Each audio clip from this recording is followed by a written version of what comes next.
Another Trump tariff threat, pushback against smoky skies, and trouble brewing over nation-building projects? This is Now You Know. I'm Rob Snow. Going beyond the headlines. Now You Know with Rob Snow on News Radio.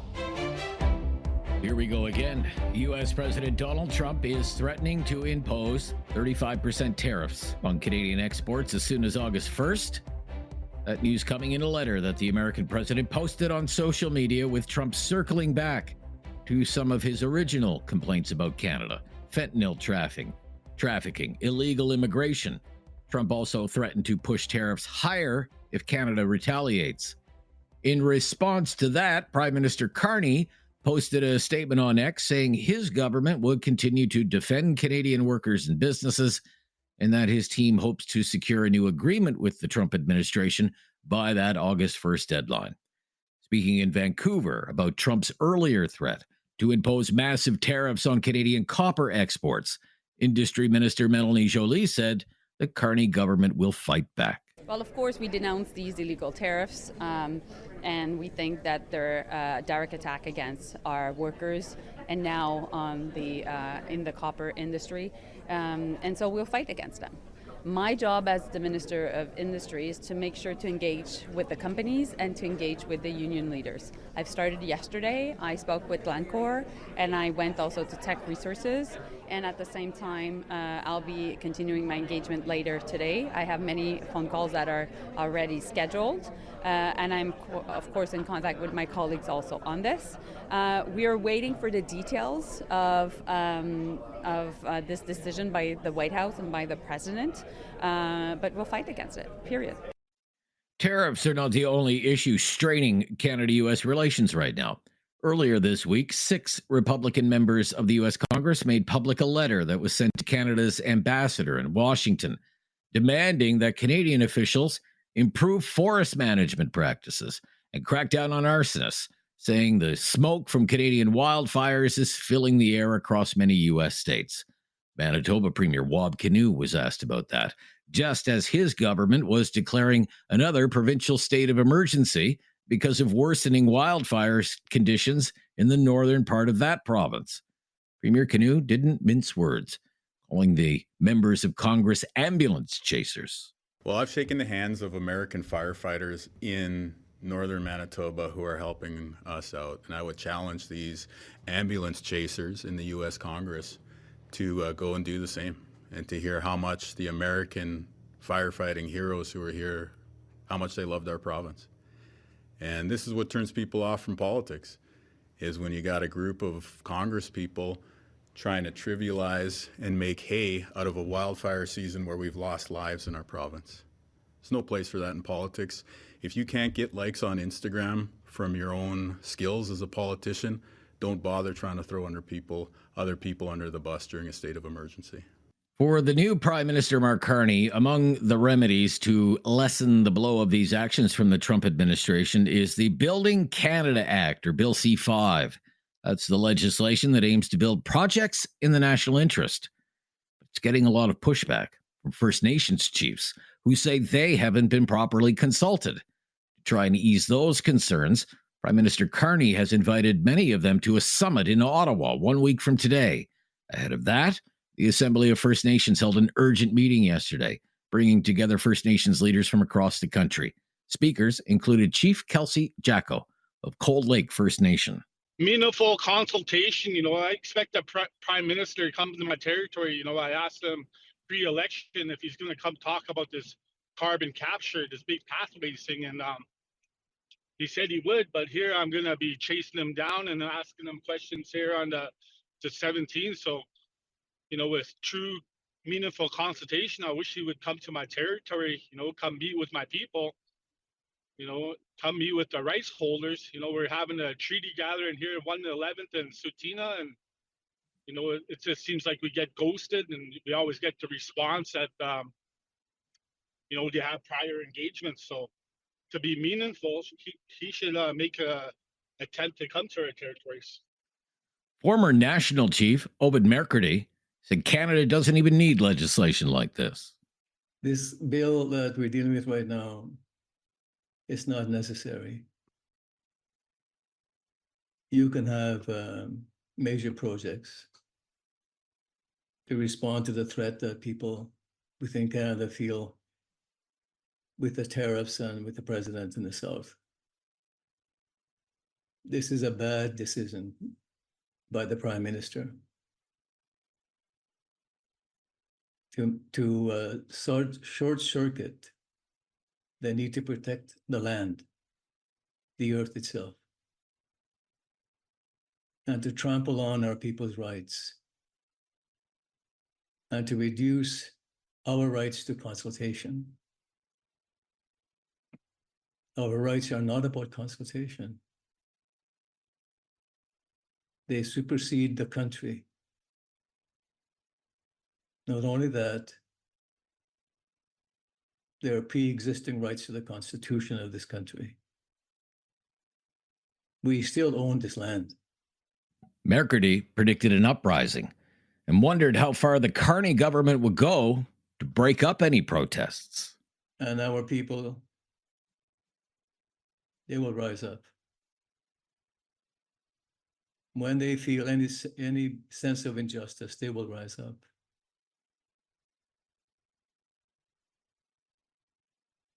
And when that happens, the Prime Minister has to promise not to use the army and the police against our people.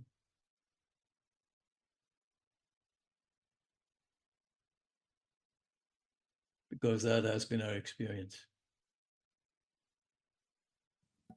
State violence against our people. Prime Minister Carney has insisted that no nation-building project will be approved without Indigenous partners.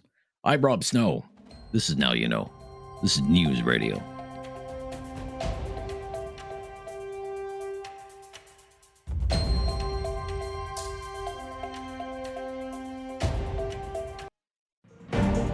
Now You Know with Rob Snow continues on News Radio. And if you're ever looking for a podcast of our show, Now You Know with Rob Snow. We have a great new mobile app that will help you hear our show when you want to. It's called the Seeker app. That's Seeker, spelled S-E-E-K-R. It has all kinds of exclusive audio that you won't hear anywhere else. News, music, and sports. And you can download Seeker for iOS or Android. That's Seeker, spelled S-E-E-K-R. And Now You Know with Rob Snow is on Spotify and Apple Podcasts or wherever you get your podcast. Still ahead, Barry McLoughlin is expected to join us. He is the head of TLC, Transformational Leadership Consultants, and our expert in crisis communications, political communications, branding, and leadership. We're just trying to connect with Barry now, and coming up right after the news. At the bottom of the hour, Tom Korski will make a weekly appearance. He is the managing editor at Blacklock's Reporter. Well, Friday has arrived, and every Friday is the Lotto Max jackpot draw, and it's a big one tonight. $70 million. $70 million. My gosh, can you imagine what you could do with $70 million? And then there are those $1 million side prizes, if you will. I'll go for one of those. There are 10 of those up for grabs tonight in the big Lotto Max draw. Your odds of winning it all and being the sole winner of the Lotto Max jackpot tonight, just 1 in 33 million. So you're saying there's a chance. The Toronto Blue Jays, after a day off, and they had their winning streak snapped, by the way, by the Chicago White Sox the other day. They're back in action on Sportsnet. They're in West Sacramento, California, to take on the Athletics. Wanting to call them the Oakland Athletics, but it's not the Oakland A's anymore. Doesn't have the same kind of ring to it, does it? The West Sacramento A's. And the A's are, well, they're really not a good team.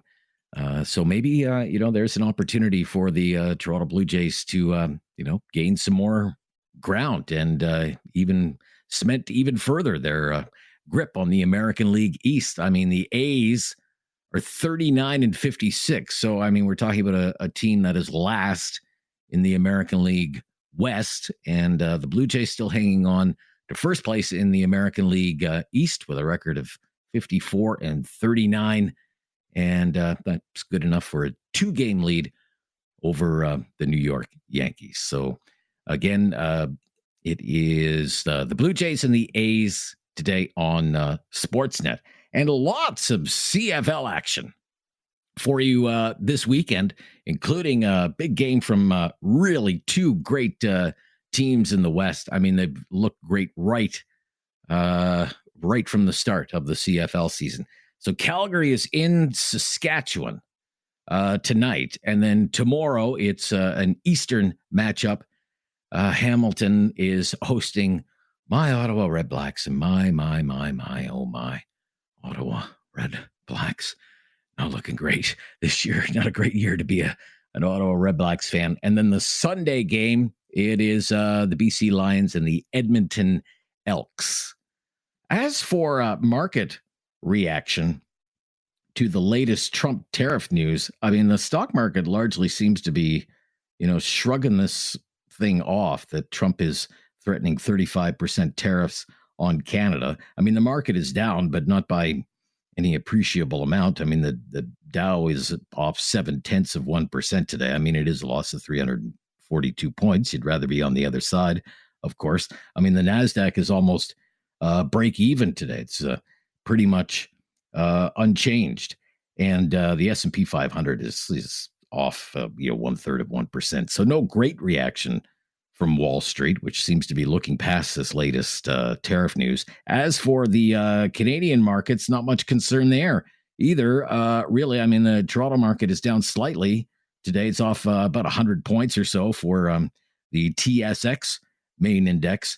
The dollar is, Canadian dollar is down slightly today, 73.07 cents US. One of the winners on the day is gold, that classic kind of fear hedge. It's at 33.72 US an ounce. Oil prices are higher today, and I actually noticed gas prices are starting to track higher in some of the cities across the country. Crude oil futures, West Texas, up 2.7% on the day, up $1.82 to 68.39, 68.39 US a barrel. And my gosh, the Bitcoins are running today. The cryptocurrency benchmark Bitcoin US dollars up more than $5,000 US today to $116,800 for Bitcoin in US dollars. I'm Rob Snow. This is Now You Know, and this is News Radio.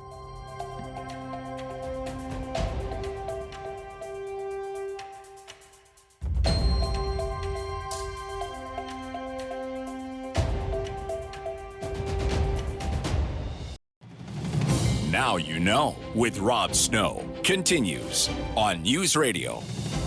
With our expert in communications, crisis communications, political communications, branding, and leadership, Barry McLoughlin is the president of TLC Transformational Leadership Consultants.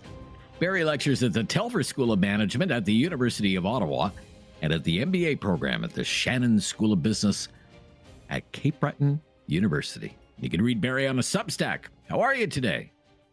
I'm great. Just got back from Cape Breton University, as a matter of fact.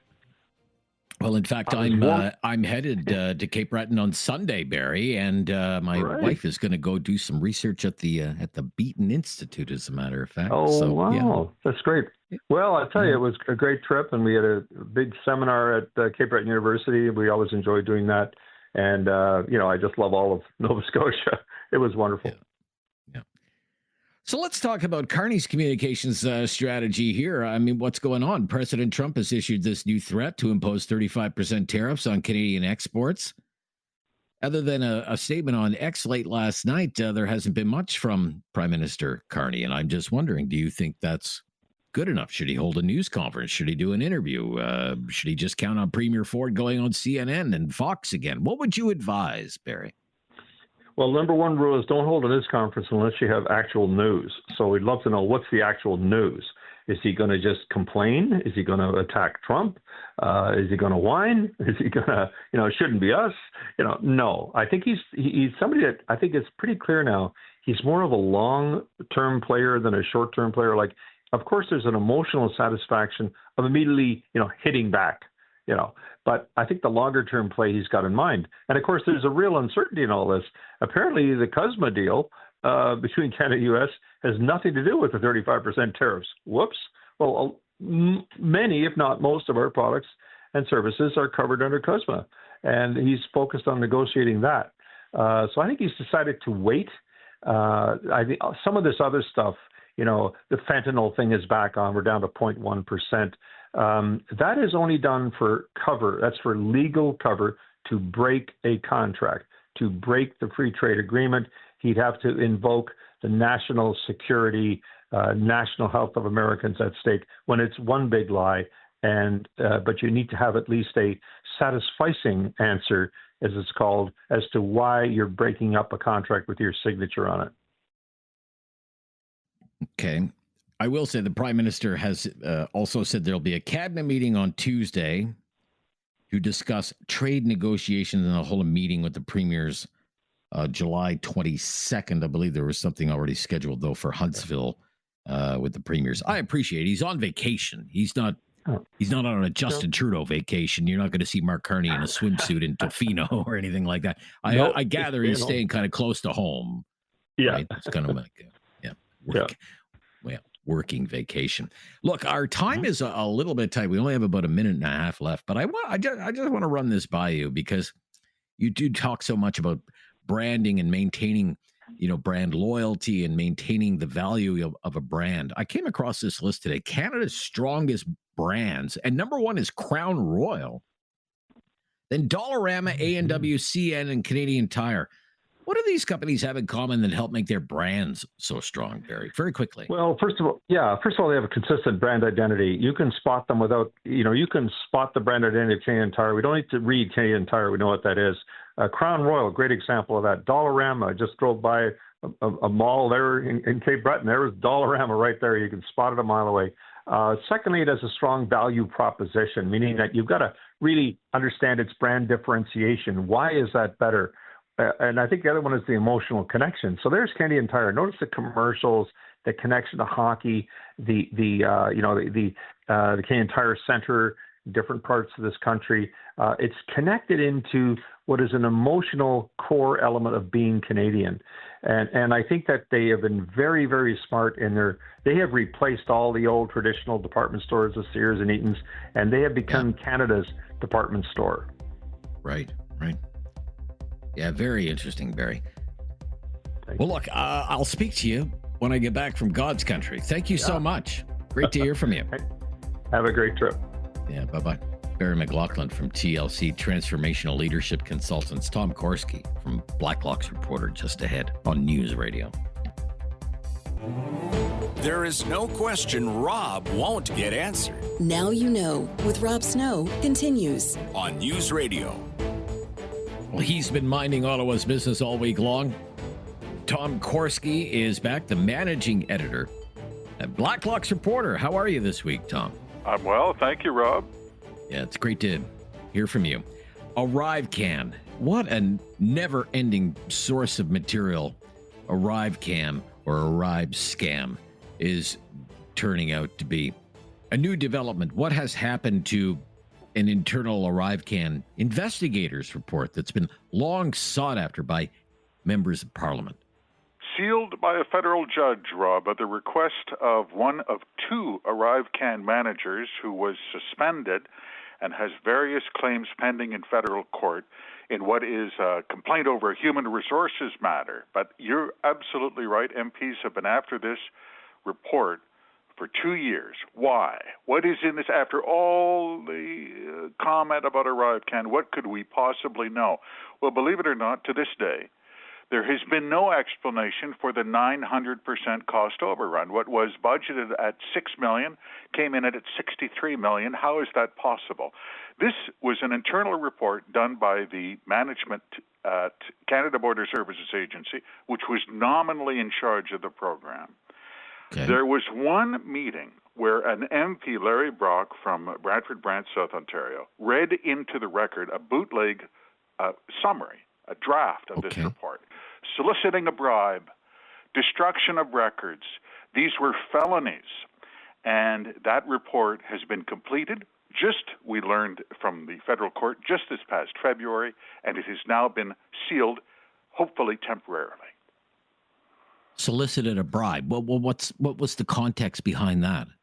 How could this thing go Soliciting a bribe. 900% over budget? It doesn't make any sense. Right. We paid like 8 times what the government of France paid for their cheesy ArriveCan app. It was the cost overruns were catastrophic. This was an ArriveCan contractor potentially, we don't know, I guess, potentially trying to bribe a public official or a public servant? Or something a public servant asking for a kickback. Who knows? It has never been explained, but this was, there's no reason. When the RCMP were kicking down the door of the lead contractor last year with a search warrant that said fraudulent billing on it, alleged, there's a lot. MPs have been trying to get to the bottom of this. There's something wrong here, Rob. Right. But now this report has, a judge in the federal court has essentially said you can't see it. Because of pending litigation. That's right. That's right. Okay. He said, ideally, everything comes out eventually, but time marches on. And the judge did say in this case, this is very serious matter, quote, end of quote, said Justice Brown. Oh, you betcha. Okay. Moving along again, Tom Korski with us from Blacklock's Reporter. The wheels of government turn slow, but this may be one of the worst examples. Tell us a little bit about this, Tom. How long did it take the Canadian Human Rights Tribunal to hear a case involving children with Down syndrome? Isn't that something? This was a case that dates back to 2008 involving Indigenous children in Southern Ontario. Mississaugas of the Credit First Nation, and they had to pay for educational supports for little kids, kindergartners with Down syndrome. And they said, we don't think this is right. We think this may breach the Canadian Human Rights Act, and they filed a complaint. Way back in 2012, and their complaint went nowhere. They are still awaiting a hearing at the Canadian Human Rights Tribunal after 13 years. And it was only when the tribunal went to assign this to a second case management judge, essentially, and the lawyers for the First Nation freaked out. Their heads exploded and said, are you kidding me? We're going back to square one after 13 years?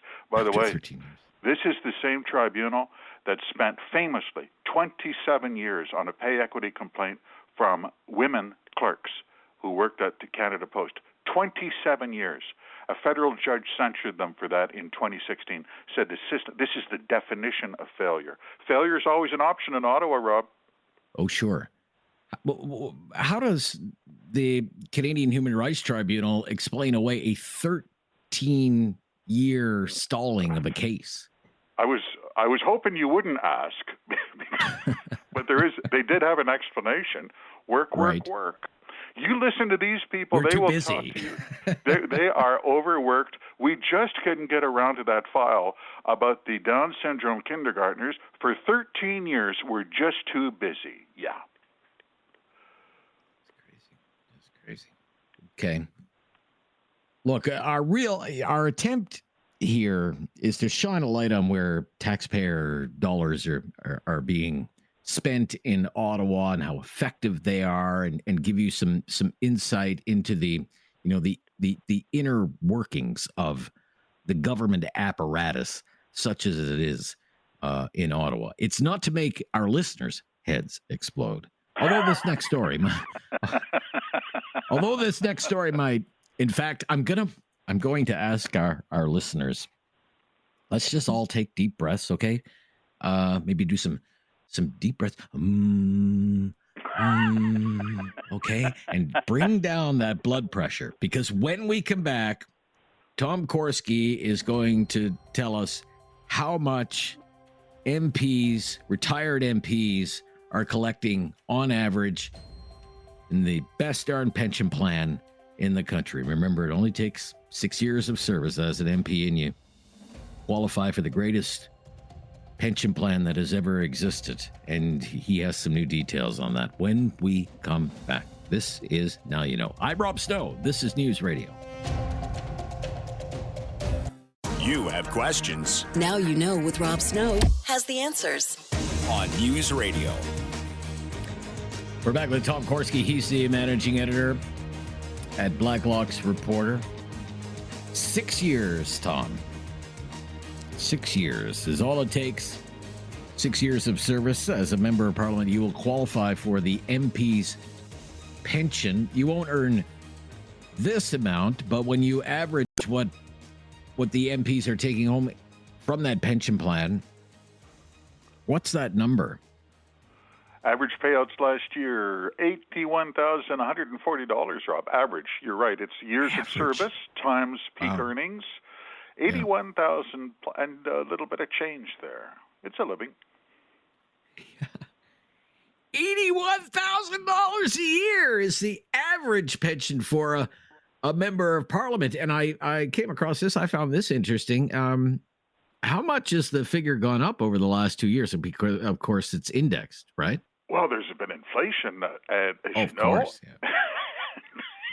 Did compounded 11.4% increase in the last 2 years. It's funny, Rob, Parliament is sensitive to this, believe it or not. Not that anyone says no, but Parliament is sensitive. How sensitive are they? In the old days, the Reform Party came to Ottawa, this goes back 30 years, and said, you make me sick, we're going to go after your pensions. And Parliament did two things. They passed a law. This goes back 25 years. It says if you are elected an MP, you take the oath of office, sign the roll, and assume your seat in the House of Commons. You don't have a choice. So no more smart mouths are going to say, what about your pension? I am indignant. I didn't take a penny. You must enroll in the program. That's and right. The program is driven, of course, by how much you're paid. And Parliament did something else that was sneaky. They passed a law, Bill 30 in the day it was called, in 2005, that says pay increases for members of Parliament are indexed to inflation and an index of private sector union settlements in a given year, so that they get a little bit better off every single year, and not a word of debate, and no one's the wiser. Because according to Blacklock's reporting on this, payments indexed to inflation went up 11.4% compounded in the last 2 years. 11.4% increase in 2 years. Not too shabby. Well, look, for the rest of us mere mortals who are collecting the CPP, payments increased by 2.6% in January of this year for the CPP. 2.6%. I mean, for 1 year. You know, it's less than half of what the index that is used to calculate the MP's pension. I was wondering how they're indexing this to inflation if it's gone up 11.4% over 2 years, but it's a different formula. It's not like they're just saying, well, let's take the consumer price index and that's how we'll calculate the indexing for the MP's pension. They're obviously using other metrics, right? Sure. Yeah. However, it's very complex and it's like a Rubik's Cube. Yeah. But however you turn the wheel, it always comes up at $81,000. Yeah, $81,000. It's like playing three-card Monte at the county fair. The house always wins, Rob. I mean. Yeah. New figures out on what it costs to keep someone locked up, to house a prisoner in a federal institution. What's that number these days? This is interesting. This is about statistics. People find this interesting. Average cost for a federal inmate is now $436 a day. That's an average. The average in particular for women, because of extra programming, is up to $779 a day. You say, how is that even possible? They're not serving them steak dinners and fresh-cut flowers every day. How can you spend that kind of money? And the reason is we don't have prison overcrowding. We do not. There are thousands of cells sitting empty in the federal prison system. But they say they complain of fixed costs. And so they say as your population goes down, then your fixed costs become astronomical. In the case of women's prison, $780 a day. Are you kidding me? Now, it does beg the question, doesn't it, Rob? Well, if you're the prison commissioner, why don't you bring down your fixed costs, Charlie? And that's a rhetorical question. We don't know the answer to that one. But on an annual cost breakdown, that's an average of $152,000 a year for men, $284,000 for women. My gosh. Staggering. Yeah, it's staggering. I was quite The correctional investigator, and by the way, he's a prison advocate. This is not a hellraiser. Correctional investigator has said we have one of the most expensive prison systems on planet Earth. Now, what is Ottawa doing? Are we looking for space aliens? Do we have an effort underway to find intelligent life elsewhere in the galaxy? Yes, we do. We do. And the budget for this is as elusive as alien civilizations. This is the office of the chief science advisor, Dr. Mona Niemer. She makes $393,000 a year. And she came up with it. She called it the Sky Canada Project, assigned 7 employees. They won't tell us what the budget was. And they are looking at UFO reports. And more importantly, why don't I read from their draft report on this entire scheme? I quote, "Why not talk about the elephant in the room? That is, what's the point of view of most scientists on extraterrestrial life? Not that it doesn't exist, but there are the problems of distances and timing. 2 civilizations might not exist at the same time." End of quote. My heavens, Rob, they're examining the time-space continuum in their search for alien civilizations, the same crowd that couldn't run a passport office. That's the government of Canada. Why not talk about the other elephant in the room and just tell us, how much is this costing the taxpayers? You only have 7 employees. How hard can it be? Forget alien civilizations. That's too hot to handle. Yeah. Great to hear from you. Enjoy your weekend. We'll speak soon, Tom. You too, Rob. Thank you. From Blacklock's reporter, Tom Korski. Minding Ottawa's business. Aren't you glad someone is? This is News Radio. No question goes unasked or unanswered. Now You Know with Rob Snow returns on News Radio. He sure does. At least for the next 2 hours, and then it's 2 weeks of holidays for me. Headed off to Atlantic, Canada. Looking forward to that. 2 weeks away, another 2 weeks away. I was off for 2 weeks, back for a week, off for 2 weeks. It's just kind of the way summer goes sometimes in the broadcasting industry. Here with Curtis Giroux, our new producer on Now You Know. You were taking in some of the Stampede festivities last night. You were out stampeding, were you? Yes, it was a stampeding night. Jordan Davis last night. It was a good show. Okay, that's good. That's good.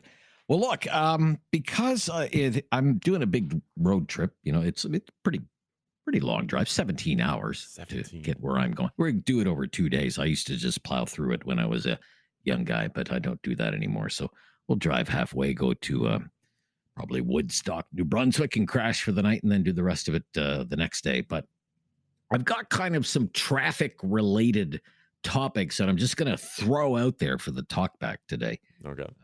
Curtis, okay. One of them is toll roads. Toll roads. Now, there are no toll roads or toll highways in Alberta. Yeah. Right? Yeah. So I sure hope that would never change. Oh, you don't want that to ever change. Okay, very interesting.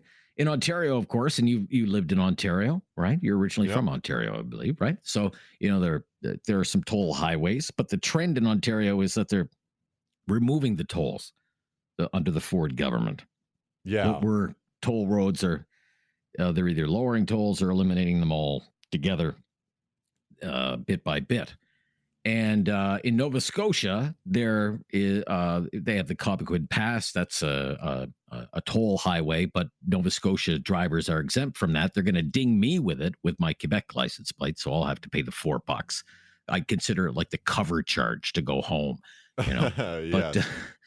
But toll roads in the United States, I mean, it doesn't matter what part of the United States you drive through. I mean, toll roads are everywhere. And there's just kind of a different, I guess, a different kind of mindset in the United States where they kind of view it as a user pay model. Okay, you want to use the road and you'll pay for the road. Whereas in Canada, it's like, well, this is why I pay taxes. This is a core service, roads and highways. Why else would I pay taxes? Go out, you know, build the roads, maintain the roads, plow the roads, salt the roads, these kinds of things. I just want to know, I'm going to drive on 2 toll roads during my road trip. There's a ring road, the 30 around Montreal, so you don't have to drive right through Montreal. It's a great toll highway that they built.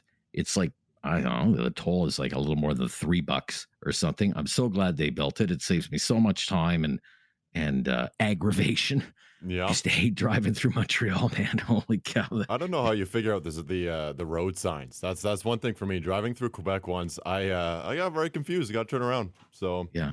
Well, yeah, there's an old saying about Montreal. Great city. Can't wait to see it when it's done. So I'm just not, there's the never-ending construction zone. So I'm glad that they built this toll highway and we don't have to deal with that traffic anymore. And then we'll do the Cobequid pass on the 104 in Nova Scotia. But let's say traffic is a problem everywhere. All across the country, people are complaining, I'm always stuck in traffic. But whenever a new road is proposed, environmentalists come out of the woodwork and they're opposed to the construction of new roads. Remember, Stephen Guilbeault said, no new roads. We're not going to put any money into roads anymore. Well, what if government started partnering with big private engineering and construction companies and started building some private roads, toll roads? Okay. Would you go for that? Is that something you would support as a taxpayer? Tolls on highways. For better highways, properly maintained highways, brand new highways.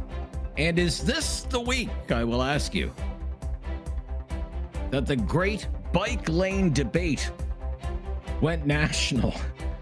All of these conservative premiers all across the country, they're all complaining about what? Bike lanes. Talkback, Friday Free For All, coming up next.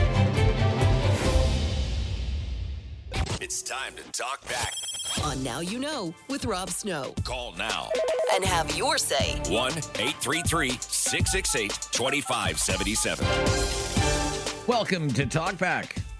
It's 2 hours of debate and discussion on the big issues of the day. And today, it's the Friday Free-for-All, and that's our favorite day of the week around here.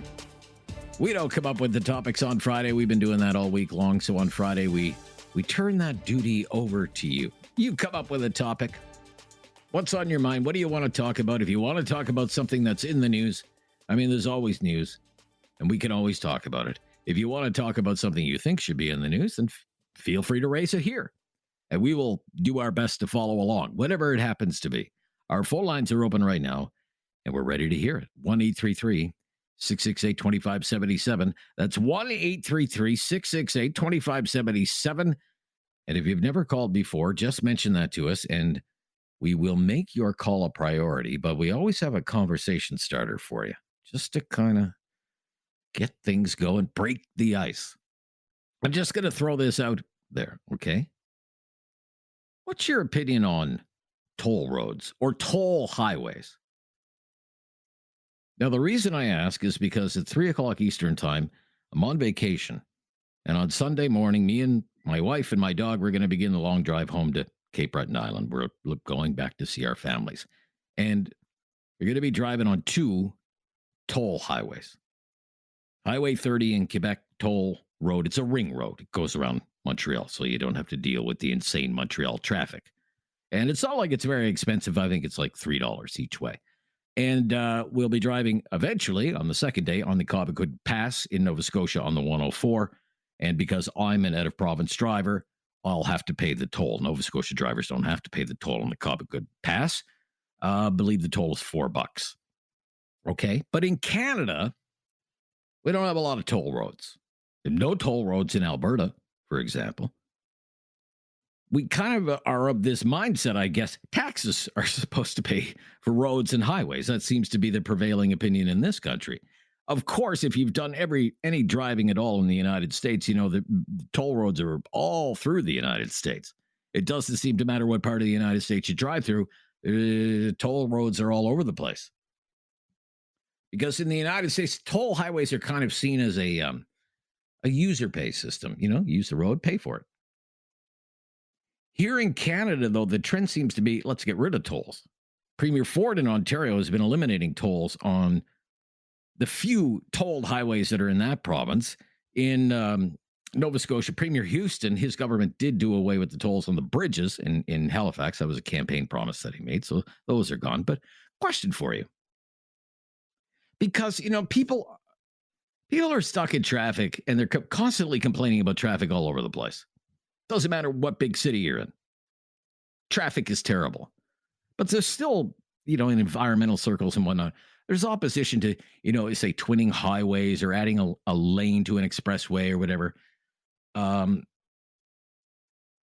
there's also complaints about roads and highways are poorly maintained. They're in poor condition for the level of taxation that people pay in this country. So I'm just running this by you here. What if the government started engaging with big private engineering companies, construction companies, and the country started building, say, private highways and ring roads, tolled highways, ring roads? Is that something you would support, or would you say, no way? That's why I pay tax. And we pay a lot of taxes, and it's the government's job. Whether that's the local municipality through property taxes, the provincial government with provincial roads, or the Trans-Canada Highway, the federal government, it's their job to maintain roads and highways with my taxes. What do you think? 1-833-668-2577. I'm just throwing it out there as a topic, but it's the Friday free-for-all, so you can raise your own topic, and we will follow along as best we can. Let's go to Brian up first today on the Friday free-for-all Talkback. Brian's calling from Calgary. Hi, Brian. Hi, how's it going? I'm just fine, Brian. How are you? Good. I'd like to talk about the RCMP and their poor decision-making process of purchasing Black Hawk helicopters instead of something Canadian. Back in the 60s, when the Avo Aero was being created, I think the President of the United States talked Diefenbaker out of the whole thing. And it was because I think that the Avo Aero scared the heck out of the Americans because it was so technologically more advanced than any of the other planes they had. I think that we have to go back and embrace purchasing Canada. And actually, if we had bought Canadian helicopters, it would also increase the technological advantages that we could have down the road. It's so sad that they are so limited in their scope and not looking at the big picture. Okay, but do we have a Canadian equivalent to a Black Hawk helicopter? Well, I believe that Trevor Mitchell, who I think is president of some helicopter association here in Canada, believes that we could have one. And it's not like the RCMP. But if we need them now, I'm just playing devil's advocate. I'm not saying I disagree with anything you're saying. But if we need, say, Black Hawk helicopters now, which may be debatable in and of itself, if we need them now, do we have the time and the capacity to wait for Canada to develop a Canadian Black Hawk helicopter equivalent? And let's face it, when it comes to helicopters and procuring helicopters in this, we don't have a very good track record in this country when it comes to the government trying to buy helicopters. No, I think that we should build build Canada up. Build Canada, okay. Even if we have to wait a few years for it to catch up, it still benefits Canada in the long run. And that's what they got to be looking at.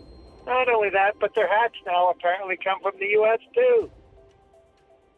Okay. All right. Thank you. I mean, I remember the Chrétien government canceling a $5 billion contract to buy replacement helicopters for the Sea Kings. That was a disaster. They had to cut a $500 million check just to cancel a contract. And by the time Chrétien left office, the Sea Kings were still flying and there were still no new helicopters. Yeah. Friday Free for All Talkback. I'm Rob Snow. This is Now You Know. It's News Radio.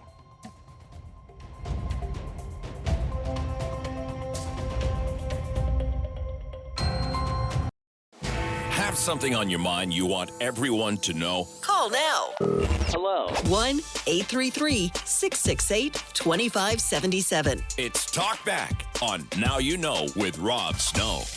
Not just any Talkback, the Friday Free-for-All Talkback. Eric in Cole Harbor up next. Hi, Eric. Hi, Rob. How you doing, bud? Yeah, I'm good. Good to hear your voice. It's been a long time. What do you want to talk about? I listen to you regularly. I enjoy your program. Anyways, two things I want to talk about. First of all, in terms of the highway tolls. Yeah. I'm all for that. If it saved revenue, off the amount of money that we paid in the taxes. In other words, if the revenue obtained from them could negate a percentage of our taxes. Okay. I'd be for it for 100%, because my experience back in the early 20s, I had a travel basketball team. I used to take them down to tournaments through New England. I was always impressed by the state of the roads there compared to the state of our Trans-Canada highway, so to speak. Oh, really? You found that the toll roads in the United States were in a lot better condition than the highways. Yeah, I did it. My experience was, anyways, with that. And anyway, so that's what I have to say about that. If having toll highways could save the government revenue, and it would negate a percentage point or two off our taxes, I'm 100% for it. The other thing I want to talk about, Rob, is a little bit different than what we usually talk about, but I look at the state of the world right now, geophysically and geopolitically, and I truly believe this. Look, the world is a gift to us. We've done nothing to earn it or to deserve it. And it would seem that it has everything that we need to sustain ourselves. The problem is, if one part of the world has something that another part of the world doesn't have, and there's a part of the world that would give to people that didn't have, I think the world would get along a lot better. And I think actually, this is a personal belief. I believe that we're given a blueprint how to achieve this, and it's called the Ten Commandments in the Old Testament. And then you go to the New Testament and you look what Jesus said, put the needs of others sometimes before yourself. Now, regardless of what religious denomination or what religious belief you have, if you look at those principles, they're pretty hard to argue with. And I think we really should consider them. And if we did, I think the world would be a much better place. I sincerely feel that way. Anyways, that's all I got to say. I thank you for your time, and I hope you have. Thank you. I hope you have a good trip back to Nova Scotia. Oh yeah, we will. We will. Yeah, we're really looking forward to going to Mercury. Yeah, it's going to be a good time. Thanks, Eric. Fort Saskatchewan. Wade up next on Talkback. Hello, Wade. Hey, Rob. I missed you guys from Sylvan Lake. Well, I'm glad you called in today. What's on your mind, Wade? Well, first of all, the tax on the road. I just got to say, the last time they put tax on the road in Alberta, I got a flat tire. The tax went right through my tire. Anyway, I wanted to talk about the people that are shouting "Buy Canadian, buy Canadian, buy Canadian" because of the tariffs. Yeah. And it's kind of funny. They swarm Walmart to buy all these Chinese goods, and Walmart is owned by an American company. Yeah, of course. Walmart's an American company. Yeah. Yeah. So I don't hear anybody saying, "Oh, don't buy Walmart, don't buy Walmart." Yeah, and probably a lot of the Canada Day swag, right? Whether it's hats or flags or T-shirts or whatever, is probably all made in China. Oh, absolutely. Yeah, you betcha. The only ones that I currently know of that aren't made in China is Rebel News has a company that they bought. Ezra had copyrighted the words "Make Canada Great Again." So a company bought those words from him, and they're making hats that say "Make Canada Great Again," and they are getting made in Canada. Okay. All right. So, but you're a no. Are you a no? But just to circle back to this original topic, toll road. There's no toll roads in Alberta. Like the land, the Canadian land of free enterprise, for example. Yeah. What if private companies, were allowed to build a road and charge a fee, and that road was in much better condition, say, than whatever your highways are in Alberta now?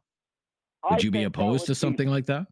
No, I wouldn't be, as long as the government, the federal government and provincial government stayed the heck out of it, because that always seems to turn into a money laundering scheme, and then the money goes missing and everybody shrugs their shoulders and nobody is ever held accountable. Fair enough. Okay. Thank you. Yeah, I mean, do you want SNC-Lavalin involved in, building private highways? You would be where you'd probably be concerned about something like that, right? Yeah, okay, he's gone. All right, Wade, thank you for your call. We are, off and running now. It's the Friday Free-for-All Talkback. I'm Rob Snow. 1-833-668-2577. We do have this topic about toll roads if you want to jump in on that or any other topic that you want to raise it here on News Radio. Have something on your mind you want everyone to know? Call now. Hello. 1-833-668-2577. It's Talkback on Now You Know with Rob Snow. Friday free-for-all to Jerry in Waterloo, Ontario. Hello, Jerry. Good afternoon. Hi, Jerry. How are you doing, Rob? Yeah, I'm good, How are you? Jerry. Good to hear from you. What's on your mind? Well, just a quick follow-up. You and I talked earlier about the EVs. So there's actually buildings, well, we're talking about the EV mandates. So there's actually now buildings in our region that are banning them from being allowed in the underground parking lots because of the fire risks. Oh, really? Okay. Yeah. But anyways, I was just going to touch on the electronic toll roads or the toll roads. I'll tell you, I wish it was only $3 and $4 here. I'm sure you've heard of the 407. Yes. How much is that? It depends. This is how crazy. It depends how far you go go, to the right? website. Well, not just how far you go, what direction you're going, what time of day it is. Each section has a different price. So I just quickly jotted in. It's 150 kilometers from Hamilton to the other side of, I guess, Oshawa Brock Road. So right now, to drive that stretch one way is $76. Wow, $76. And if I was driving a Trent, $76 each way. Yeah, and if I was driving a transport truck, $230. $230. Wow. We don't even own it. That's the thing. All the money is going to private companies because our government. Yeah. I think we own a small section at the very far east end of it that Ford has said that it's free right now. But so I don't know if it really truly costs $76 to maintain 150 kilometers of road for every vehicle that travels on it. But I have no problem paying some tolls. $3 or $4 is maybe a little on the cheap side. That's reasonable, right? Yeah. But these are shorter, toll roads, right? They don't compare in any way to, say, the 407. These are just very, maybe 40 kilometers long or something like that, right? 40, 50 kilometers long. So 40 kilometers, so multiply that by 4, that's only still $16 versus 76 if you were to compare kilometer to kilometer. But anyways, and it is busy. It's amazing how many people can afford to take it. I mean, sometimes with the traffic in the GTA, if you want to get anywhere, you may not have any choice. So Okay. But anyways, I wish we had $3 and $4 tolls. Yeah, but if, my question is, if governments maybe embrace the idea, the way they have in the United States, of this kind of user pay model for roads and highways, is that something you would be in favor of, or was that something you would be maybe hesitant to embrace? Well, here's maybe why I might be hesitant to embrace, because a huge percentage of the fuel that I purchase for my vehicle is taxed. And isn't that supposed to already go to infrastructure and roads? Well, in theory. So it isn't in theory, but isn't that kind of a user pay? The more I drive, the more fuel I need, then, the bigger the vehicle, the more fuel. And again, the more I'm paying in taxes. That's supposed to be going. In fact, a lot of the trend over the last, I would say, 2 decades or so, is that a lot of the gas taxes that are raised by both provincial governments and the federal government they don't put them into roads anymore. They instead put them into public transit systems, very expensive light rail systems, subway systems, bus rapid transit, those sorts of things. Oh yeah. But you're right though. Yeah, the 407. I mean the Canada Pension Plan Investment Board is a major shareholder in that, but most of the biggest shareholder is a Spanish company. Yeah, I believe so. I think it's like 52% or something, or just over half. Yeah, it's close to that. But again, where is all that money going? I mean, unless maybe it is that expensive to maintain roads and we've just been spoiled all these years. I don't know. But, $75 from one end to another. It's not a trip I'm going to make every day. Yeah, Pretty expensive. Thank you, Jerry. Good to hear from you. Bye-bye. Friday Free for All Talkback underway. You can join the discussion right after the latest breaking news here on News Radio.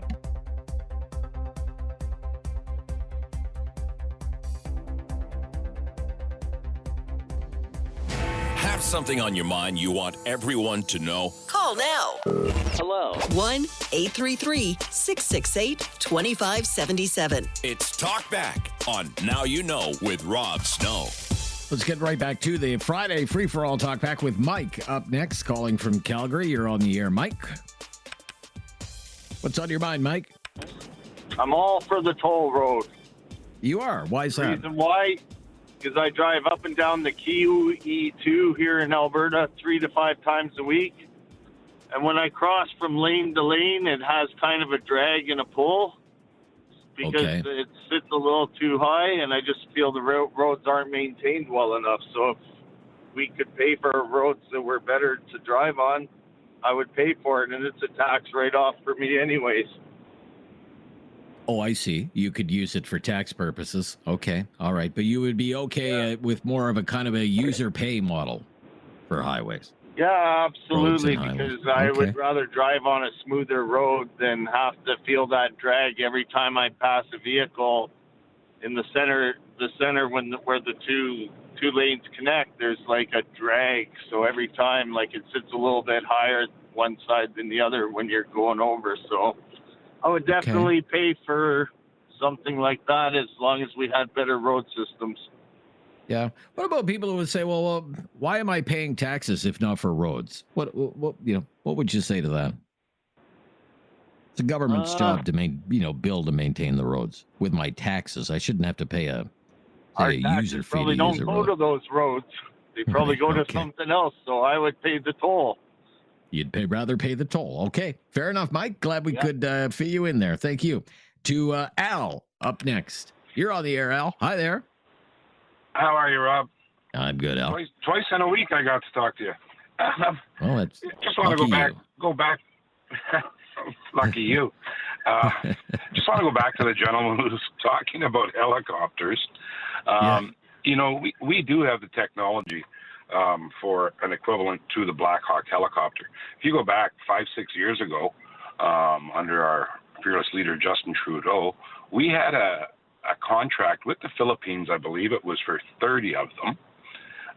Canadian contract, which Trudeau canceled because these helicopters might be used to kill people. So we canceled the contract, if you recall that. No, I don't recall it. No. Okay, you could go back and look it up. If I'm not mistaken, it was Bell.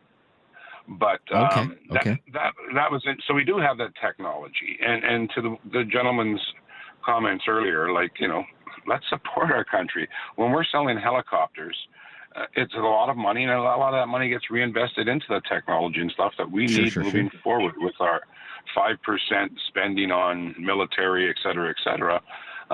Let's become a leader in this kind of thing. We have the technology. It's high tech. This is where Canada is. We can't make baseball hats for $3, but we can make helicopters and compete with the rest of the world. Okay. What about his concern about buying Black Hawk helicopters? Do you share that concern? Well, the only concern I have is that we do have that technology here to do it ourselves. Why are especially today? Why are we sourcing something? The U.S. and I don't blame the U.S., but the man in charge down there is attacking Canada on a daily basis. Why are we give any support where we don't have to the U.S. today? They're just at every turn they're slapping us up the backside of the head. Is it part of his plan to annex Canada? I don't know what it is, Rob, but definitely have to start taking control of our own destiny and buying helicopters that we make in Canada already from the U.S. right now. I just don't see it as a good way to go. Gotcha. Thank you, Al, for calling today again, and I do feel blessed to hear from you twice in 1 week. To Eric in Halifax today. Hello, Eric. Hey, good afternoon, Rob. Hey, well, how's it going? Going to God's country. And you enjoy yourself down there when you get down to Marguerite. I love Marguerite Forks, and you're going to have a great time. I'm going down for a Whitney Pier reunion the first week of August. And I'm looking forward to that. Yeah, that will be fun. Yeah. Good for and you. also, I'm doing some stats here, and you may not like these, but I'm going to throw it out to you anyway. The Blue Jays have got to win 94 games to be guaranteed a playoff. Okay. And I don't know how you feel about that, because I've been trying to find out. They're going to be looking for a solid pitcher, starting pitcher, and I don't know. And people at the radio station won't tell me who the players are. Are you still with me, Eric? Are you with me, Eric? I think we just hung up on Eric by mistake. Okay, sorry about that, Eric. I think we cut you off there by mistake. That's our fault. You can call back. We'll try to fit you in again. A fifth? Are you there? A fifth? Are you up next in Waterloo? Yeah. Hey, how are you, man? Oh, yeah. I'm good. A fifth. What's on your mind today? Well, yesterday, I wanted to call yesterday, but I didn't have the chance because there were too many people in line, but about the NDP. So, about the NDP. Yeah, okay. Yeah, especially the NDP, because not the other parties, but just NDP. Because the thing is, why is the NDP actually what I heard, I think a few weeks ago, that NDP was saying, "Oh, hey, we're gonna decline the speech, the throne speech." Vote against it. Even though they were not a party, they barely became a party, and then they're like, "Oh yeah, we're going to decline the speech." I was like, seriously, what gives you the right when you didn't even have enough votes to become a party? Right. Okay. Fair enough. I guess what we were talking about yesterday in terms of the NDP was whether this is the end of the federal NDP, or whether with the right leader that this party can actually make a comeback. Exactly. So I don't know if they should right now should not be a party until they get their status back next election. Well, they're not an official party right now. They don't have official party status. I mean, they're kind of a party in name only. They're kind of a caucus in name only, really. Technically speaking, they're 7 independent MPs who are sitting there under the NDP banner. But I'll tell you what, it's kind of like a minibus party for them. And the results, and thank you, Afif, for your call. It's devastating. They don't have any seats on committees. They rarely get to ask any questions in the question period. They have no budget to do any kind of research. And, they're facing a long, long road back. I mean, this is a party that might be as much as $35 million in debt. And there was a report this week from a guy named Fred Delory, who's a well-known Ottawa political insider, former conservative strategist back in the O'Toole days. And he was outlining how financially crippled this party is. I mean, it's so bad, they might have to sell the headquarters of the NDP, which is the Jack Layton building, for crying out loud, prime piece of real estate right in downtown Ottawa. That's how bad it is for the New Democrats right now. I'm Rob Snow. It's Talkback. This is News Radio.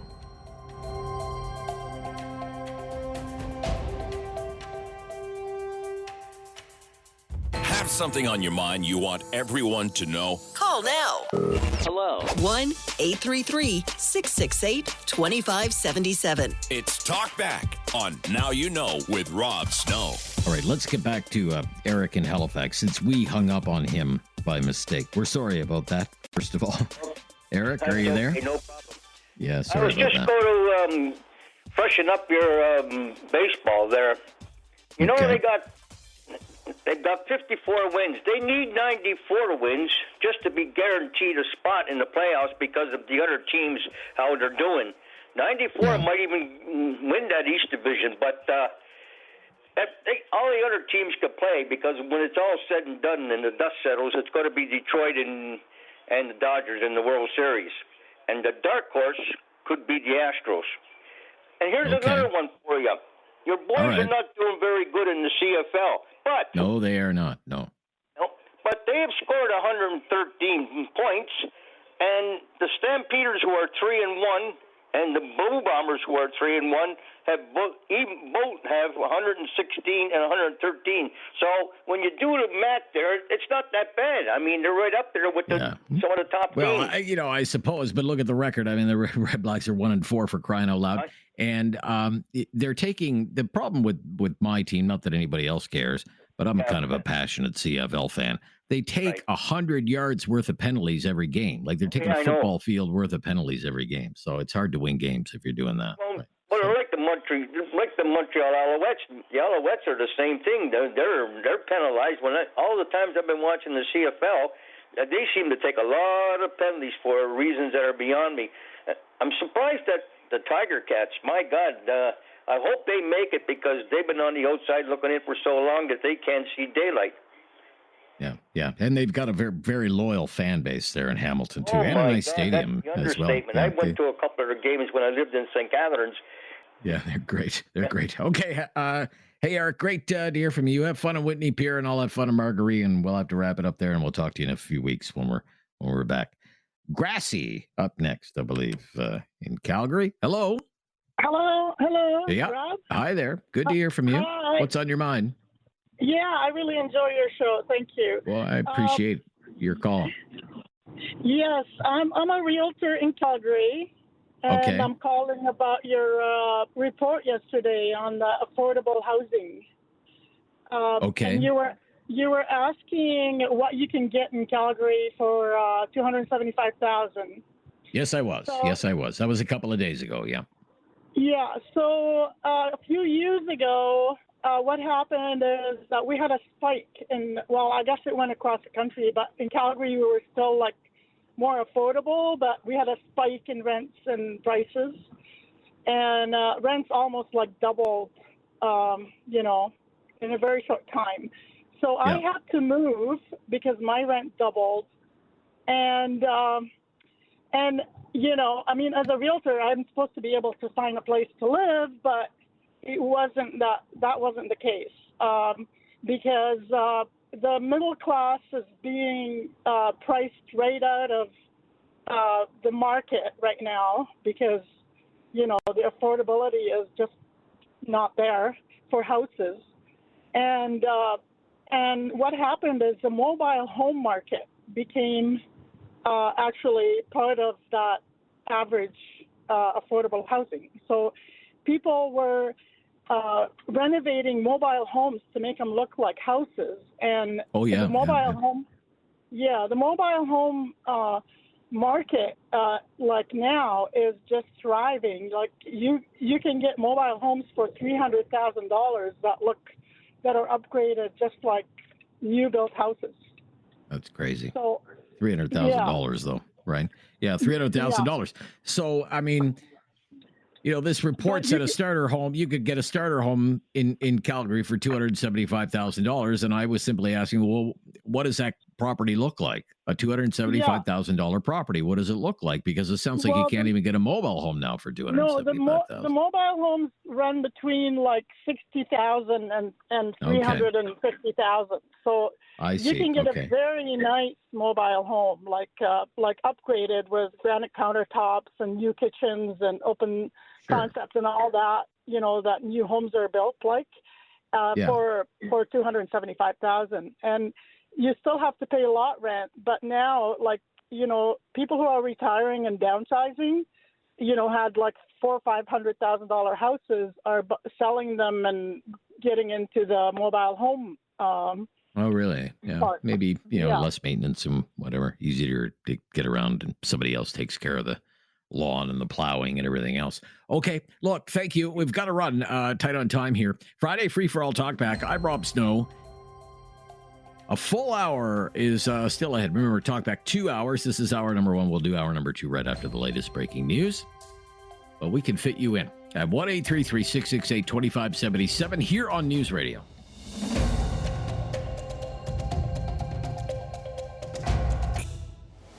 Have something on your mind you want everyone to know? Call now. Hello. 1-833-668-2577. It's Talkback on Now You Know with Rob Snow. Peter in Halifax, up next on the Friday Free for All Talkback. Hi there, Peter. Hello, Rob. How are you? Yeah, good to hear. Just great, Peter. Thank you. What's on your mind? That's excellent. Where's Mark? Mark Carney, that is. He's on vacation. I wonder if he's in his castle. Oh, did you know he's that somewhere in the National Capital Region? I don't know what that means. He's not doing a Justin Trudeau style vacation. I don't know where his castle is. Do you? Well, yeah, he lives in what is the de facto prime minister's residence, which is his before what was his where he lived when he was Bank of England governor. Oh, I don't know about that. I don't either. Anyway, it's a castle. I know that, but I just don't know where. Oh, is it? Okay, I didn't know that. Okay. Yeah. And his brother's the manservant to the prince. Did you know that? Oh, really? No, I did not know that. No. Yeah, and when he was head of the Bank of England, he confiscated all of the gold that Venezuelan had stored in the city of London. He confiscated it. Oh, really? Okay. See, I did not know that either. No. No. Quite interesting is that Canada just had a big bump in our trade surplus because we just sold all of our gold to the city of London. Oh, I don't know about that. Canada hasn't had gold. It was on the news. It was on the news. I don't recall that being on the news. I pay pretty close attention to the news, but right? But you can check. I know, but I'm pretty sure that Canada hasn't had significant gold reserves in a long, long time. Well, I mean, we have mines, and just we have mines. Sold them, because I know that Martin sold all of our gold at like the very bottom of the market. I remember that. Yeah, it was at the very, very bottom of the market. But I know this has long been an area of frustration for what we call gold bugs. People who believe that print money is going nowhere. I know, but people who are gold aficionados in the stock market are called gold bugs, right? Gold is worth $4,300 an ounce. That's a lot of money. US. Oh, sure. Yeah. So 4,200, 4,300 Canadian. That's a lot of money, right? That's big time. And we have mountains of gold. We have a lot of gold. So why were you trading it for paper? Yeah, you think that's point. Mark's job? I think, honestly, to tell you the truth, I believe that Mark is nothing more than an asset stripper. And Canada is just going to get an asset stripper. Okay. So there goes all our gold, right? Okay. Yeah. And we here in Halifax, we just signed a big contract with Aramark to replace a local food service industry, right? So we can talk about buying Canadian all we want, but there's going to be nothing left to buy. Okay. So you have a good day, Rob, and thank you for your time. Well, anytime, Peter. Take your call anytime, of course. Even if it's hard to follow along sometimes, we're trying our best here, folks. That's it for hour number one. I mean, it flew by. Full hour just ahead, though. If you're on the line, you'll be on the air right after the latest breaking news on Talkback, Friday Free-for-All on News Radio. It's time to talk back. On Now You Know with Rob Snow. Call now and have your say. 1-833-668-2577. Welcome to hour number 2 of Talkback. It is our Friday free-for-all, so open line, open topic.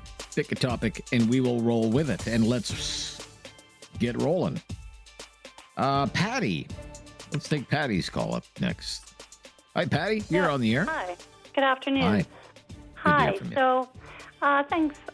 So I was at a rally here the other day with regards to fluoride being implemented back into the Calgary water, and there were some interesting points that were brought up, and I'm going to throw it out there to see if anybody has the answers. So one thing that kind of shocked me is that a lot of people thought that the fluoride being put back into the water was good because it's for your dental health. However, that's not exactly the way it's going, because the fluoride that's being added to the drinking water is non-pharmaceutical grade. And it's actually it's a hexafluorosilicic acid, and it's a corrosive industrial byproduct. And municipalities began paying to add it to water supplies. And why they were doing that is because it solves an expensive waste disposal problem for the phosphate fertilizer industry. What do you think of that? I don't know about that.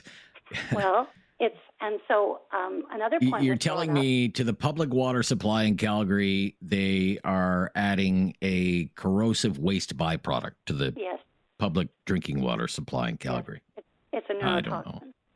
A neurotoxin. It's a neurotoxin. Okay, I don't know. It sounds kind of. This is the first I've heard of it. It sounds kind of far-fetched to me. I don't really want to get into a debate about fluoride, but it's just information. So Robert F. Kennedy has called it a neurotoxin. Many states have banned it. Europe has banned fluoride in the water. Florida just banned it, and this is concerning because. So why is Calgary paying $28 million to get the plant updated and $1 million a year to maintain it? If it's about dental health, then that $1 million a year could educate, and we could have programs in the school with fluoride. If people want fluoride, they should have a choice. We shouldn't, I guess the long and the short of this comes down to why they say that there was a plebiscite at the last election where 62% of the people that showed up to vote voted that they wanted fluoride back in. So, but that doesn't count all the people that live outside of Calgary, like Airdrie and Strathmore and Chestermere and Cochrane and Rocky View County and Elbow Valley and Bears Paw School. Right. Like, they all get the water from Calgary. Same water supply. Okay, fair enough. Okay, so here I'd like to pose a question to everybody. It seems that the basis, and so the reason that this rally was on is that there was Safe Water Calgary was doing an injunction to produce more evidence to show the harms of fluoride. And so the injunction was put off to August the 1st. And it said that, I'm just curious, because has anybody attempted to dig into whether or not the city of Calgary actually has the jurisdiction to mass medicate the entire population of Calgary and surrounding area through their drinking water? Whether or not it's beneficial to our health, I mean, that remains to be seen. We have to look at the evidence. But it seems that now that they've implemented this, that the people they've been studying it, though. They've been studying it for decades, though, haven't they? For decades? No. The communities with the water have, reduced rates of cavities, for example, and that it's a way to improve oral health for, say, an entire population, especially for those who don't have regular access to dental care, low-income communities, for example. Mm-hmm. Well, there's different fluorides, as we're finding out. So what they're doing, like with the fluoride that you get in the dental office. I just find it hard to believe that officialdom in Calgary at the municipal level would decide to put a waste byproduct in what you are calling a neurotoxin into the public water supply. To me, it sounds kind of far-fetched. Robert F. Kennedy is. He says a lot of things. He says a lot of things that aren't true. Well, there's a lot of people out there that there's recent studies. I think people should go and check it out. Regardless. Okay. Thank you, ma'am. Thank you. I've been very generous with the time, but I do have to move along. We have other callers to get to, like Linda, up next in Southern Alberta. Hello, Linda. Hello. Hi, Linda. Hi. Yeah, What's on your mind? When you were talking about toll roads, right? Toll roads in Alberta here. Yeah. Well, years ago, it used to be your license plate money went into the road structure, right, and maintaining the roads. Okay. And then that money just goes, into general revenue, I guess. And now in Alberta here, they've, they privatized that. So our plate prices kept going up. Right. But I don't know where that money goes.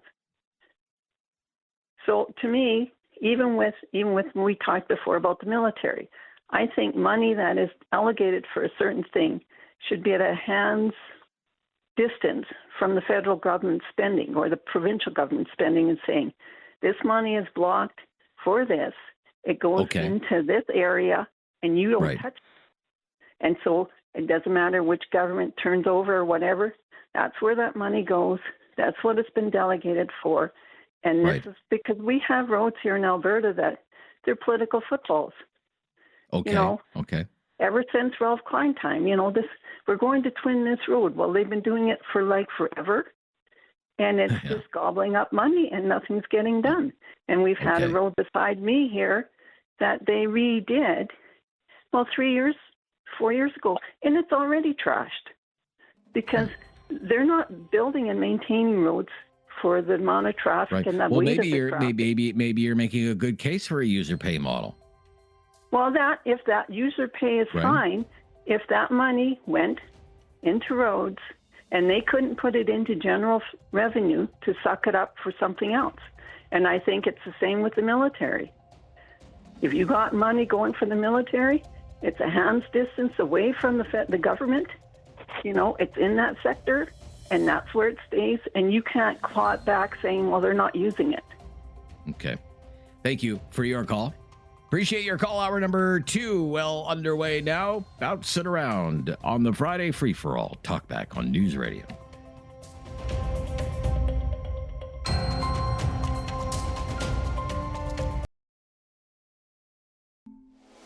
Have something on your mind you want everyone to know? Call now. Hello. 1-833-668-2577. It's Talkback on Now You Know with Rob Snow. Yeah, please do that and engage us on the Friday free-for-all Talkback. We'll go where you take us. Andre in Kitchener up next. Hi, Andre. Hi, Rob. I love you. Andre. I love you.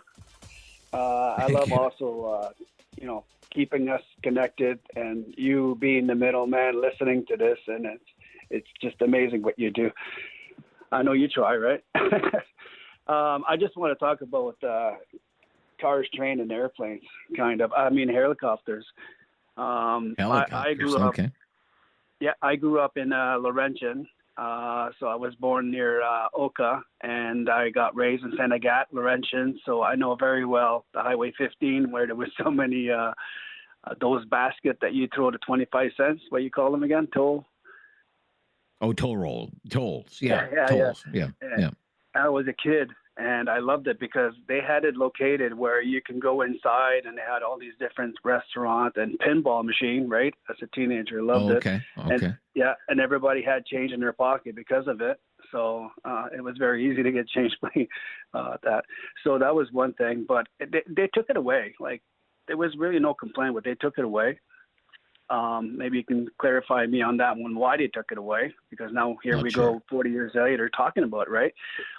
My other thing is the helicopter thing. I was very proud because living in that neighborhood, Mirabel, they built helicopters, right? Okay. I think it was over 80% of Airbus helicopters for service, and it was a good company around, kind of like Toyota, GM, and all that stuff, right? Okay.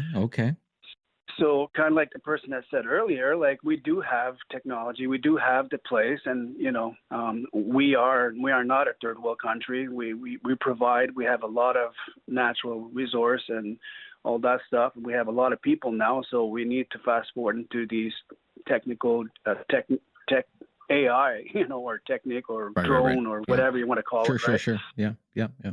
And the train thing is, I was wondering if it's going to happen in our lifetime. From Quebec City, I heard, to all the way to Windsor. Is that going to happen? Well, the plan is, I mean, the government created a whole new company just dedicated to that project. So right now, I mean, it's still at the kind of the study phase, and eventually they are going to award a contract to a company to build it, and then they'll have to award another contract for the trains and everything else. So, I mean, the plan is, to go for that high-speed rail. Yeah, between, and what about, as you say, sorry. Quebec City and Windsor, with stops along the way. Stop in Montreal, stop in Ottawa, stop in Toronto, and I think maybe 4 or 5 stops along the way. Right? Yeah. And will we see it in our lifetimes? Well, I don't know. Maybe our children's lifetime. Yeah. Maybe. And who knows what the cost will be by the time it's all said and done. You can imagine what the cost will be for a massive project like that. Thank you, Andre. All the best to you. Enjoy your weekend. Gerald up next. From Kitchener to Calgary we go. Hi, Gerald. It's Gerard, actually. Gerard. Sorry, Gerard. Go ahead. No, that's fine. I just have a couple of questions for you. One regarding the consumer carbon tax. When Carney took his Trump approach to removing that, I'm just wondering, didn't that have to be removed in the House of Commons? Traditionally, that is what would happen because the carbon tax, the consumer carbon tax, was created by an act of Parliament, right? Right.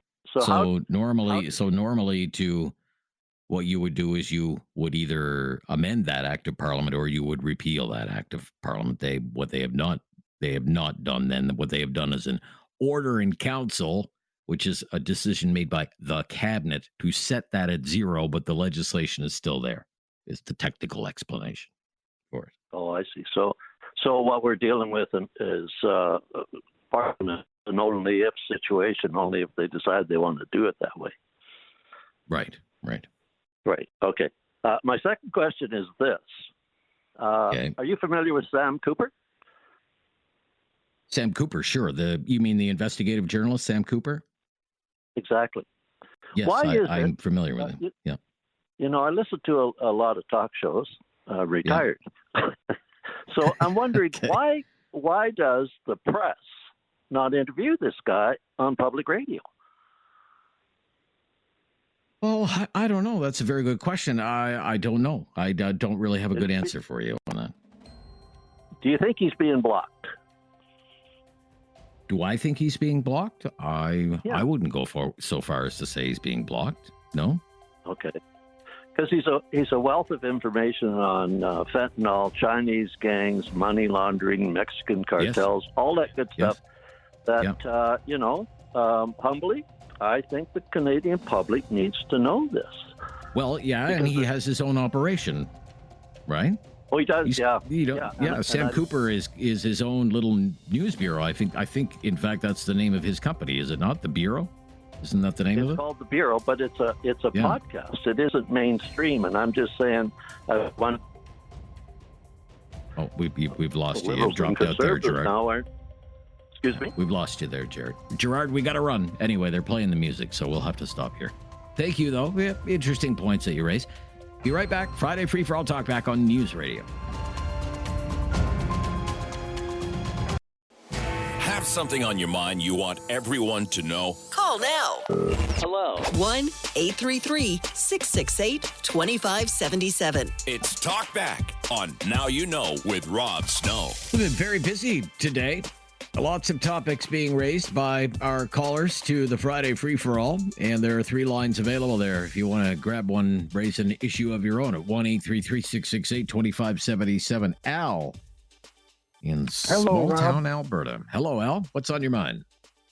A bunch of things. Going back, I'm a little longer in the tooth than you are, but back in the day when I used to vote Conservative, I voted for Diefenbaker, who killed the Avro deal. And can you imagine where Canada would be aviation-wise today if that had gone ahead? And there probably wouldn't be a Boeing, but it's amazing. And then to drop back onto the ground, here we are spending billions of dollars all over the country building rail lines, and within the next 5 years, we're going to have self-driving taxis all over, and who the hell's going to ride the train when you can do that? Right. Like there were streetcars back in the 60s. all over, rail lines all over. Sure. Yeah.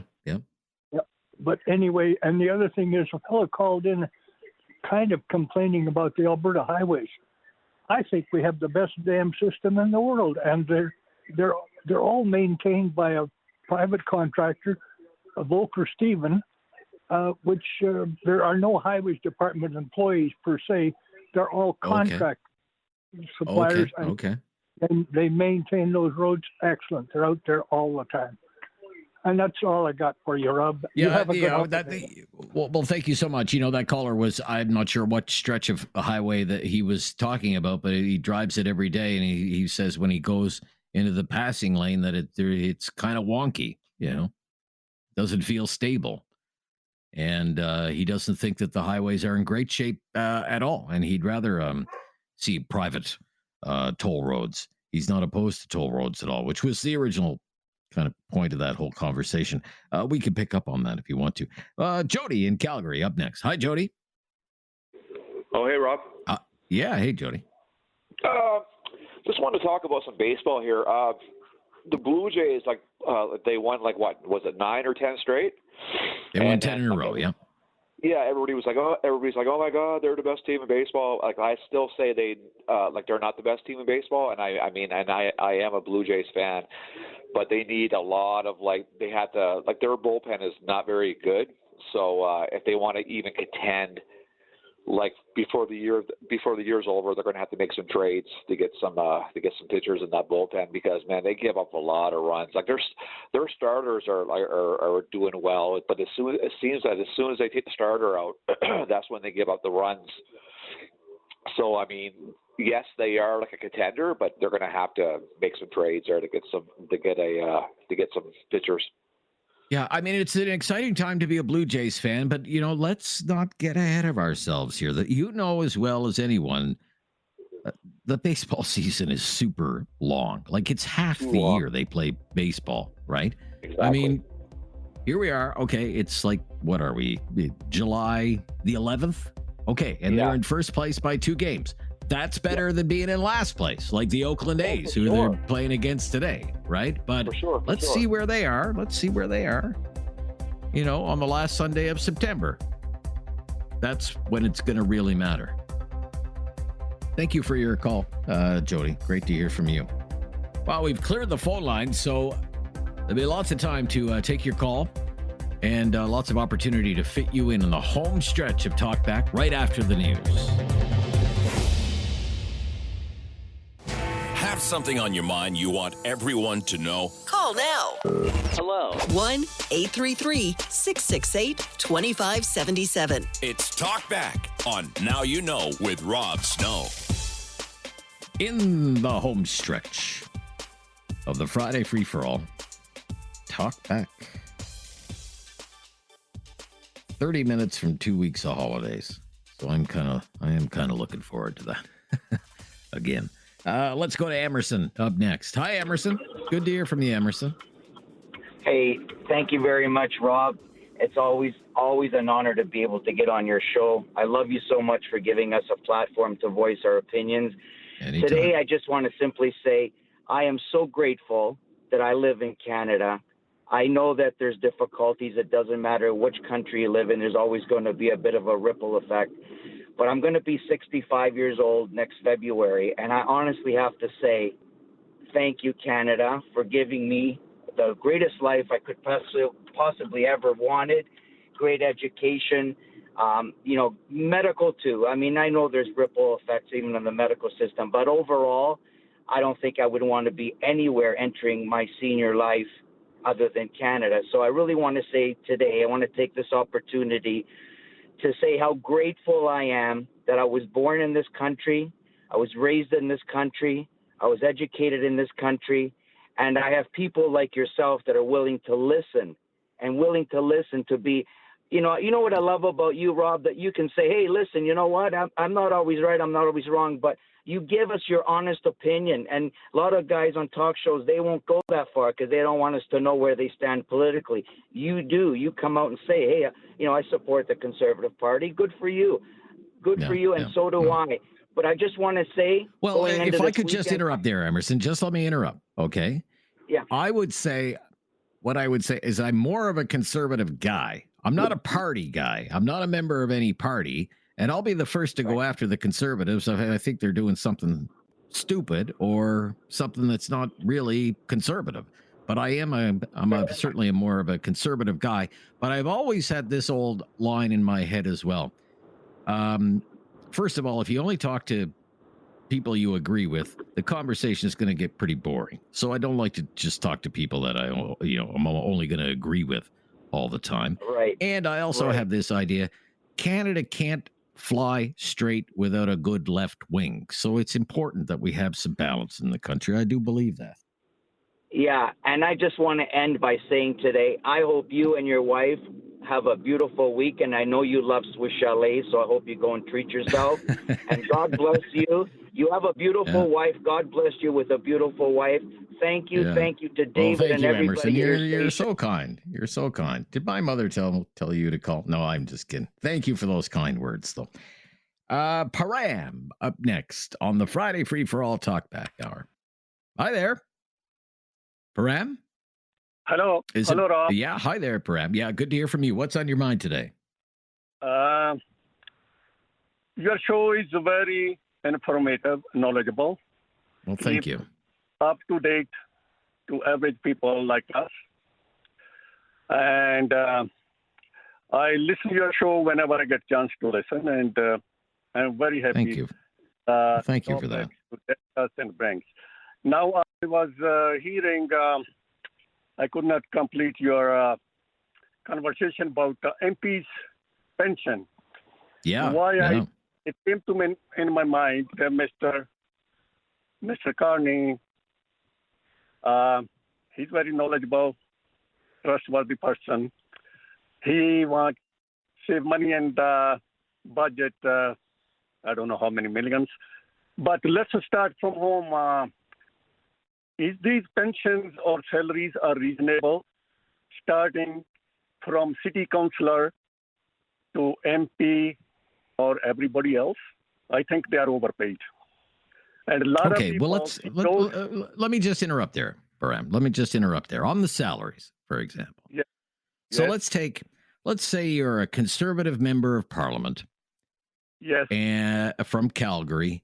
You're in opposition. And you have to go to Ottawa. You're in Ottawa, and you have to go there, fly back, whatever. You hardly ever see your family. These kinds of things, right? Being a member of parliament's not a 9-to-5 job. It's an around-the-clock job, 7-day-a-week job. That pays $208,000 a year. Do you think that's too much? Maybe it's reasonable. maybe, right? Yeah. How about pensions?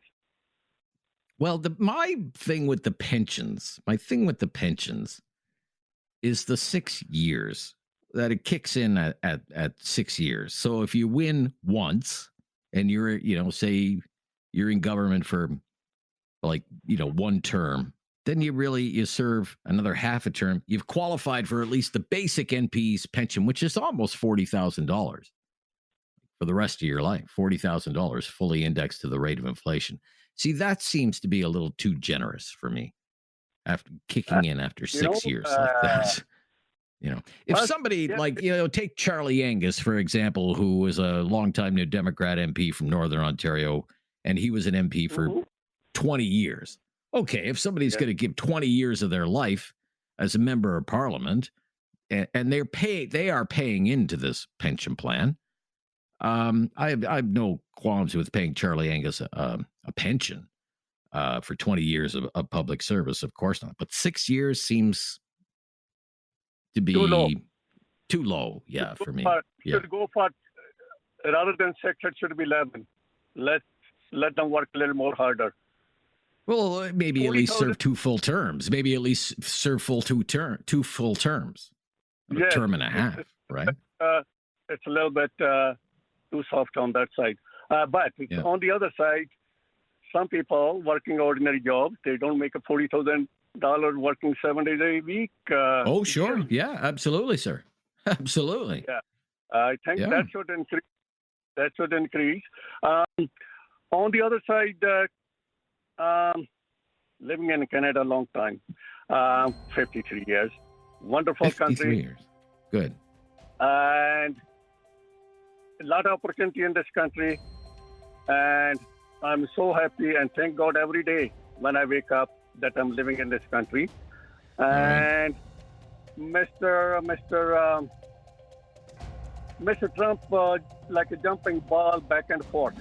My question He's to like him, a bouncing ball back and forth. Okay, look, I really appreciate your call. Those are very kind words. I thank you for calling today, and thank you for listening when you can. But we do have to wrap up our conversation there. Thank you, Perret. Bye-bye. Another first-time caller there. I'm Rob Snow. This is Talk News Talk. Talkback. It's almost quitting time. Talkback on News Radio.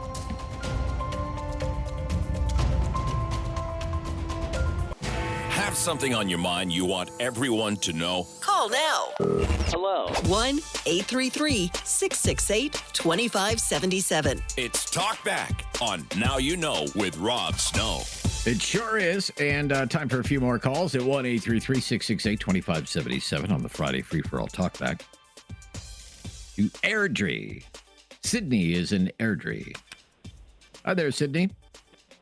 Yes, good afternoon. Thank you so much for taking my call. Really appreciate that. I am calling regarding two different topics. I don't know how much time you're giving me, but I go very quickly if that's okay. All the time you need, sir. Go ahead. Thank you. The first topic is about a woman, a lady called earlier from Calgary. She's complaining about fluoridization in our water, which just happened at the end of June. The fact is, here in Alberta, I am not even going to mention the other cities throughout this country. Here in Alberta, there are at least 3 other municipalities like Edmonton, Lethbridge, Medicine Hat, and Red Deer.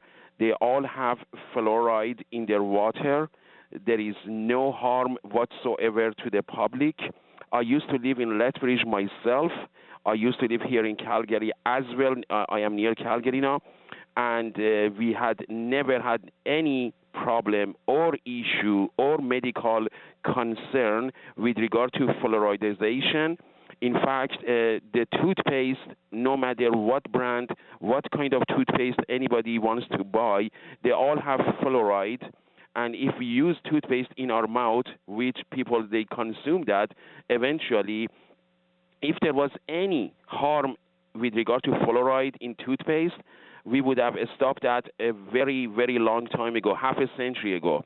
So if the toothpaste is safe with fluoride, the water to drink is also safe, is not that much fluoride.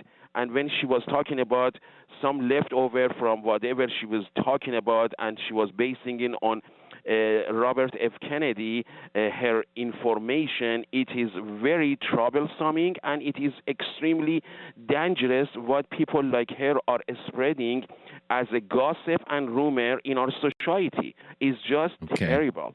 And well, I tried to present the other side. I hope you appreciate that I did try to present the other side.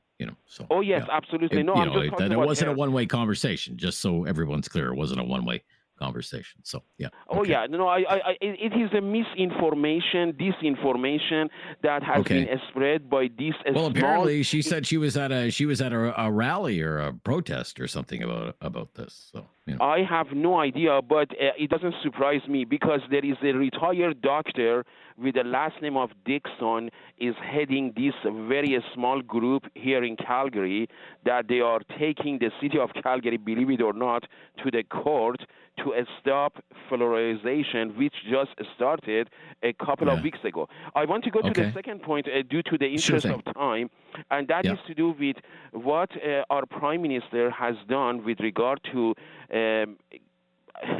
the White House is called it caving. I'm sure you know exactly what I'm talking about. This is to do with stopping the taxing the super duper rich IT. Well, the digital services tax. Yeah, the digital services tax. I voted Liberal, and I am extremely disappointed with our Prime Minister, current Prime Minister, because what he has done by not enforcing that tax, which was supposed to happen a few weeks ago, by not doing that, exactly what one of your callers mentioned about Diefenbaker, when Diefenbaker sold out the Arrow project to American. This is another example, and I am disappointed on Mark Carney. I thought he is going to stand to American, especially to Trump, and knowing what kind of character the Trump is, he is nothing new. This guy has been in White House before, and this is not a new situation with Trump. And we need to show some guts in this country and not to cave in, not to allow him to walk all over this country. And look what he's doing to Brazil. He's telling Brazilian, even though the U.S. has trade surplus with Brazil, they want to put 50% tariff on Brazilian. Why? Because Brazil is taking the former president to the justice system because he was going to use a coup d'etat to remain in office, and Trump doesn't like that because it was a friend and buddy of Trump.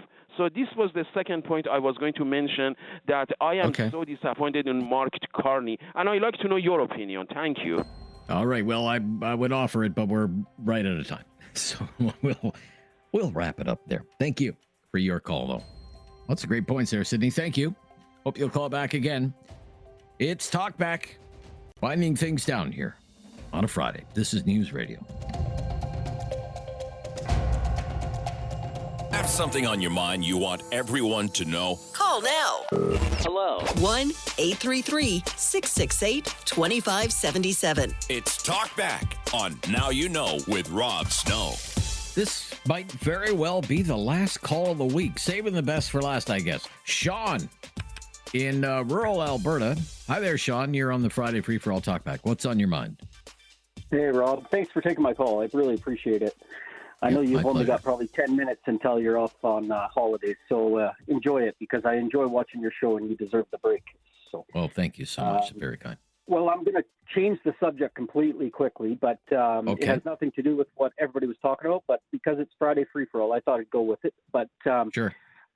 July 2nd in Alberta here, we had Daniel Smith propose to give us a new police force. Maybe not a new police force, but maybe an added police force that won't replace the RCMP, but will add to it. But I had a recent incident that happened. And now, when I say recent, I'm talking about 3 months ago. We were in calving season out at our farm.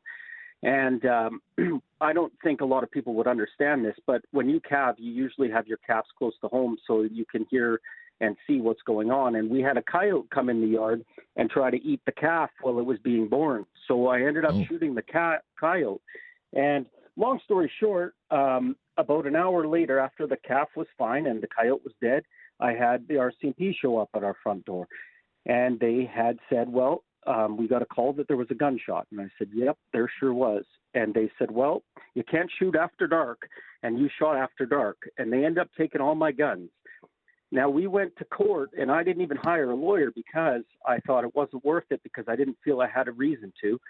And ended up the day of trial that the prosecutor dropped all the charges for shooting a gun late at night because of the circumstances behind this.